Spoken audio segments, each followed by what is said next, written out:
Wuu iga adkaa. Waxay tidhi, gurigayaga albaabka dibadda lama xiri jirin. Qofka waddada maraya ayaa si fudud ku arkaya markaad gudaha ku jirto. Maadaama oo aanu jaar ahayn, show wuu iga bogtay. Mar aan iska fadhiyo iyo mar aan shaqaynayo labadaba. Habeen aniga oo qolkayga jooga ayaa fariin qoraal ahi ii soo dhacday. Waan eegay dheeraa.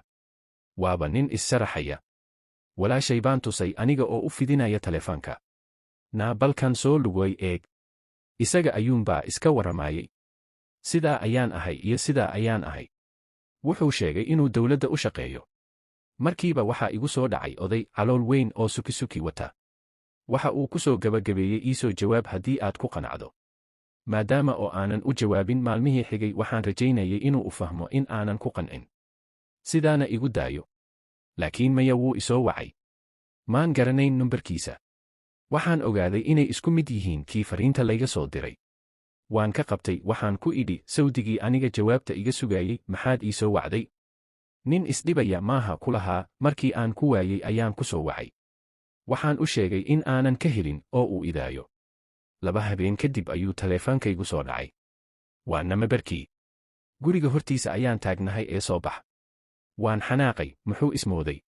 Wuxuu ii raaciyey walahi in aanan dhaqaaqayn, aabbahana ha i arko, kolay mar dhow ayuu imaanayaaye. Waa ka dhabqalad la ii soo diray. Anigoo cadho jiq ah ayaan bannaanka u soo baxay. Markaas ayuunbaa soo meedhay. Waxaanan xidhanahay dirac kala maroora, koodh weyn oo igu dadan iyo sharaabado kala kaan ah. Timahayga in la rifay ayaad moodaa. Waxaan is leeyahay ha ku naco markuu arko adigoo sidan u eg. Markii aan dul istaagay daaqada gaadhigiisa ayuunbuu toosh wejigiisa ku qabtay. Weligay ninka kibir iyo isla weyni badan ma arkin. Miyaad i garanaysaa ayuu yidhi isaga oo ilayskii isku haya. Weligayna kuma arag kaagani ee maxaad ahayd ayaan u raaciyey. Habeenkaa markii aan guriga ku noqday isagana aan isku xariifiyey ee uu ila dhaafay fakfakdiisa ayaan ogaaday inaan ka helayba isla weyndiisa. Waa maalintii aan ogaaday in aanan jeclayn ragga dabacsan ee naxariistu qanjaha joogto. Kasanka taagay ayayba show iigu baxdaa. Ninkii maskaxdaydaba waan ka saari kari waayey. Haddaba nin aad eriday sideed ugu sheegtaa inaad ka heshay wixii aad ku eriday? Sanad wax la jira ayaan isnaqaanay oo aanu ahayn dad isjecel.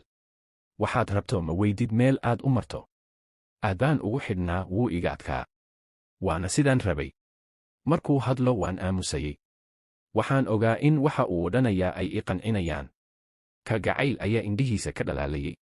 Haddana marka aan hadal weecsan idhaahdo wuu igu kululaynayay. Kulaylkii aan jeclaa. Waa kii aan Ilaahay weydiisan jiray. Wuu i yeeshay. Sidaas si lamida damac kale ayuu yeeshay. Waan ka dareemay inay waxsi yihiin. Hadalkiisu wuu caddaa, sidaa darteed waxaan islahaa haddii ay wax soo kordhaan wuu kuu sheegi doonaa. Waxba ma jiraan ayuunbuu igu idhaahdaa. Naf wax jecel qanci ogaa. Waan rumaystaa.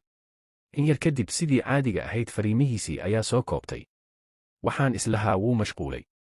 Malaha doorashada iyo waxyaabaha ayuu ku maqan yahay. Marka ay xaqiiqadu fool xun tahay aanad rabin in aad aragto, waxaa kugu badanaya sababaynta dhibaatooyinka jira. Wax kasta waxaad u raadinaysaa sabab si aad u qanacdo.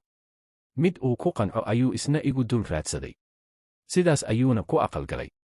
Dhibkayga ayaa loo soo diray. Wuxuu ahaa ninka keli ahaa ee dooqayga ah ee aan la kulmo noloshayda. Cidina kamay dambayn. Haddii aan maanta arko hal su'aal ayaan weydiin lahaa. Maxaad sidaa iigu gashay? Kolay haddii uu jawaab jilicsan isiiyana waan ku qanci lahaa. Xigasho Abdulkadir Uko.